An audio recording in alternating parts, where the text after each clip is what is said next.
It's OPB Politics Now for Wednesday, May 22nd. The ballots are in or on their way through the mail. Votes are still being tallied, but we know enough to sit behind these glorious microphones and talk about some of the biggest results from the Oregon primary. We know Earl Blumenauer's successor. We know there's going to be another matchup between two Happy Valley politicians with much higher stakes than either could possibly have imagined years ago. And we now know, even as we sat down to record this podcast, that Multnomah County District Attorney Mike Schmidt lost his re-election fight. We'll break all that down and more. Welcome to the podcast. I'm OPB Politics Editor Andrew Thien. I'm OPB Portland City Government Reporter Alex Zielinski. I'm OPB Politics and Government Reporter Bryce Dole. And I'm OPB Politics Reporter Dirk Vanderhart.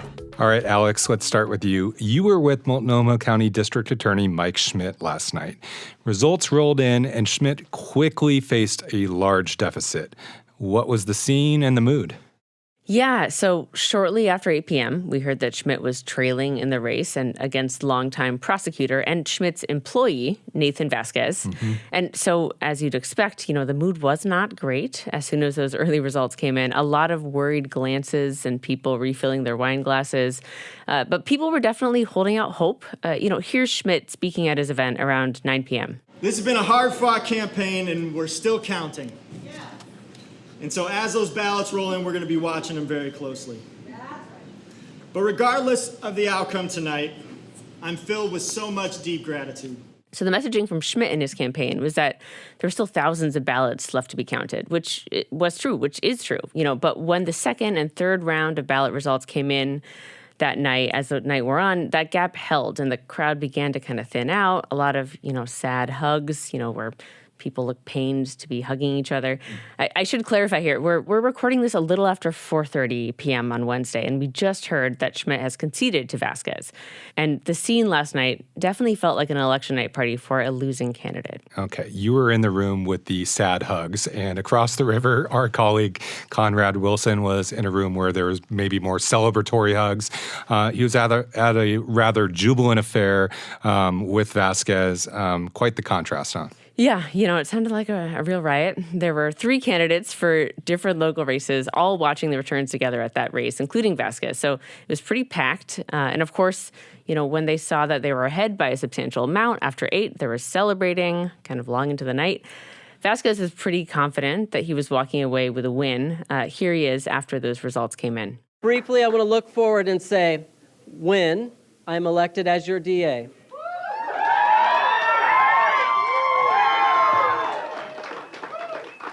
I am committed to fulfilling those campaign promises. I'm committed to ending the open-air drug use, to ending the open-air drug dealing that we have suffered from as a community. And, his instinct was right, as we now know that he's landed the job. As a reminder, Schmidt was elected in 2020 as this left-leaning progressive reformer and ran again on that platform this time around, while Vasquez is much more moderate, promising some of more classic tough-on-crime policies and getting a boatload of support from big businesses and more conservative donors. Okay. And Bryce, let's turn to you. We don't have to couch things at all in your race. We know the results. The 5th Congressional District was over fast, and you were with State Representative Janelle Bynum, and it really kind of felt like a moment, right? That's right. This race was secured pretty much as soon as the results came out. Bynum captured more than 2/3 of the vote, beating her opponent, Jamie McLeod Skinner. She held her election watch party at the Portland Cider Company in Clackamas. There were about a couple dozen people there, and when she walked out, people cheered and they chanted her name. She was visibly excited, clapping her hands and dancing. This was a big week for her and her family, not only because of the election, but because her daughter actually graduated college this week. In her speech, she talked a lot about how she would rally behind a number of the Democratic Party's efforts in Congress to improve things like housing affordability and codify abortion. And pretty quickly, she took aim at U.S. Representative Lori Chavez-DeRemer, who she'll face in the November election. She criticized the Congresswoman's voting record and, like a lot of Democrats, is already trying to portray the Congresswoman as a far-right Republican by tying her to former President Donald Trump. She voted in D.C. to restrict access to reproductive rights, and then wasn't so truthful about her record back home in Oregon. And she's proudly endorsed Donald Trump while gutting funding for the critical services Oregonians rely on. Several people I interviewed at the Portland Cider Company talked a lot about this feeling for Bynum like a historic moment. Again, if she's elected, Bynum would be Oregon's first black member of Congress. And this is a race, again, with national implications. Whoever wins could decide which party controls Congress. And as I kind of teased in the intro there, Bryce, this is not the first time that these women have met. They both, live in Clackamas County and Happy Valley. So there's a history there. But I'm just curious, what does Bynum's resounding victory mean for the general election in that rematch with Chavez-DeRemer? I think that last night's results only reinforce the fact that this is going to be a hotly contested race in November.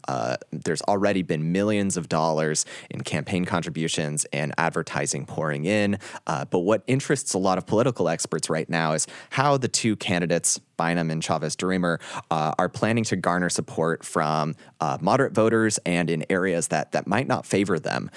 Bynum has beaten Chavez-DeRemer twice in Oregon House races, and even though she performed well outside of the Portland area this week, she'll battle Chavez-DeRemer in areas that they never have before, including rural conservative areas that really help make this district a swing district. As for Chavez-DeRemer, she'll face an uphill battle in gathering support from moderate voters in areas like the Portland suburbs. Given that she has a history that Bynum is going to talk a lot about, that she endorsed Donald Trump and voted in favor of Louisiana Representative Mike Johnson, who Democrats have called an extremist too.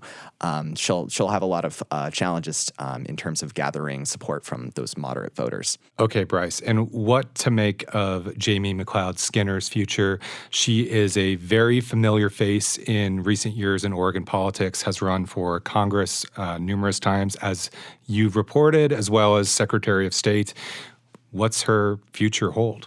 This was Jamie McLeod Skinner's fourth loss, and this was a big one. She faced a lot of criticism during the run-up to this election, including former campaign staffers who alleged that she created a toxic work environment and a slew of negative advertisements all along the campaign. She said yesterday that she looks forward to continuing to work in public service, but she didn't specify exactly what that meant. I wasn't able to reach her by phone today, so it's unclear exactly what her political plans are now. And it is obviously the Wednesday after the election, so there's plenty of time for those decisions and whatnot about her future. So, Dirk, you were with Maxine Dexter last night, and she quite boldly said when she launched her campaign for Congress that she was built for this stage. She figured she would always influence national policy on healthcare, for example. Now it appears that she is headed to Washington, D.C. Obviously, there's a November election you're going to talk about, but how did this happen? Yeah, I mean, on the ground, it unfolded a lot like Bynum's campaign, where the first results showed that Dexter had a very large lead, and that didn't likely to abate. And so very clear early on that she had won. And, Dexter was able to really stand out from a field that didn't seem so far apart in the earliest stages of this race. Remember, she was up against former Multnomah County Commissioner Sushila Jayapal and Gresham City Councilor Eddie Morales as her principal competitors. And I think really to the extent that any of them seemed like a front runner early on, it was maybe Jayapal, who seemed like she would be able to tap her younger sister's connections as a sitting congressperson, that's Pramila Jayapal, to get some leverage. Instead, what we really saw was what looked like a very determined effort to lift up Dexter from outside groups, but also to attack Jayapal's candidacy, right? A lot of people watching the race think that probably came, and there is some evidence that some of that at least came from pro-Israel groups like AIPAC, who really opposed Pramila Jayapal, the role she's taken in Congress, her stance on Israel, etc., and wanted to do anything they could not to see another Jayapal in Congress. So the result is Jayapal came in second in the race. It appears right now it will be a somewhat distant second. And you're right, it's a very left-leaning district. Dexter, with this win, should cruise to Congress. Okay, and as you mentioned, there was money pouring into this race. We've talked about that on the pod. We've seen money pour into races in Oregon in recent congressional contests. I'm thinking back to the 6th district primary in 2022, where political newcomer Carrick Flynn had a flood of crypto cash, but that didn't work in his favor. What should we make of the role outside money played in Dexter's victory? Yeah, I mean, I think a huge factor. The people I talked to about this race see it as a major, major factor, particularly in that relative ease I'm talking about that Dexter won by. This was never close, as I said. From the first returns, it was clear. And, just to be clear here, this race saw some of the most spending from outside groups of any congressional primary we've seen so far this year. Around $5.5 million, based on what we know now, came into the race in the form of independent expenditures, where a group can buy as much ads as it wants as long as it doesn't coordinate with candidates. I think everyone that looked at this race saw Dexter getting all this positive coverage, the attack ads on Jayapal, and thinking that it would likely be the difference. And Dexter herself indicated that she knew that it had made a difference. Do you think the money made a difference for you in this area very size? We know that it does. We know that those messages getting out there is what, people can hear, and name recognition matters. So yes, of course, it did matter. And, as you can imagine, the sheer magnitude of the spending here has gotten a lot of attention. I'm obviously giving it a lot of attention. Also, a lot of criticism. One of the people that was criticizing this was Congressman Earl Blumenauer, whose seat it now appears Dexter will fill. He showed up to her campaign event last night, and I asked him what he made of it. It's appalling. It's appalling. But the candidates are captive. I mean, the groups that have supported Maxine are a varied group, but I don't think that somehow special interests hijacked it. But they've taken the narrative of the campaign and they've clouded it. And, Blumenauer did tell me he thinks Dexter probably could have pulled it out without that outside spending, but clear that he doesn't like it. And Dexter has even said she will use her platform in Congress to try to fight against this kind of thing. Alex, what else stood out to you from election night? Obviously, there are so many results that we have not talked about yet. What stood out to you? Yeah, so, we saw some interesting results in a few Multnomah County races worth noting. At least 2 are headed to a runoff in November. That includes District 2 for the County Commission, which covers North and Northeast Portland. We see this longtime housing advocate Shannon Singleton in the lead over Sam Adams, the former Portland mayor, and a business owner named Jesse Burke. And then in District 2 in downtown and central Portland, we see Megan Moyer, a public policy advisor for Disability Rights Oregon, neck and neck with Vadim Mazursky, who's an administrative law judge. And both of these races set the stage for 2 competitive November races that will really put these kind of proudly progressive candidates against more moderate Democrats. And a real changing of the guard, no matter what happens on the county commission here in Multnomah County. Definitely. So, Dirk, there were so many legislative races of note as well that were compelling for various reasons, some of which you've reported on. Outside money played a big role here as well. Can you explain, especially one race in particular you focused on in Eugene, how that played out? Yeah, absolutely. We reported earlier on a House race in Eugene, as you say, to replace longtime State Representative Paul Holvey, who's retiring from the legislature. This was between Lisa Fragola, who is an educator, and Doyle Canning, who's an attorney and legislative staffer, both Dems running in the primary there. And it caught our eye because it just didn't follow the normal trend of legislative races here in Oregon, where candidates can raise unlimited money, then spend it as they see fit. Instead, as you say, Andrew, this saw significant interest from an outside PAC called Oregonians Are Ready, which spent more than $100,000 in this race, really attacking Canning, trying to sour voters on her. And when we asked about that, it became clear that this PAC was doing so at the behest, or at least with the blessing of former Congressman Peter DeFazio, who has not forgiven Doyle Canning for challenging him several years ago when he was running for re-election in Congress in 2020. So he was participating in ads. There was a lot of spending against Canning. Fragola had some institutional support anyway, and it turns out that Fragola won that pretty handily. But just to touch on a couple more legislative things, we should note, people that listen to this podcast know about the 10 Republican senators who walked out last year and have now been banned from running for re-election. Several of them are running for statewide office, but also, two of them had their spouse or another relative running for their seat. That is Art Robinson, whose son Noah is running to replace him, and Dennis Linthicum, whose wife Diane is running. Both of those people won in their primaries and so are headed toward the Senate given the relative lean of their seat. I think that's a really notable thing to come out of last night. And we could talk about legislative races for a while, I'm sure. Yeah, and anyone who reads your coverage or reads OPB knows that nepotism or just family connections in Salem, it's a common thing. Obviously, we've talked about this recently with the governor and the first lady as well. Okay, we could talk at length about all this stuff, but you were all feeling a little draggy from election night. So, any parting pearls of wisdom on kind of what this election means, what to expect in November, Alex?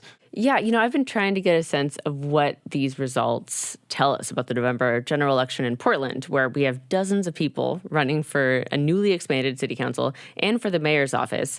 Some political analysts say that early results of the DA's race show that progressive candidates may be in trouble in November, but most tell us that to win in November, a candidate just needs to stand out. There's going to be a ton of folks on the ballot. These people really need to distinguish themselves from the pack in a way that gets voters excited, whether that means with big progressive promises or more middle-of-the-road ideas.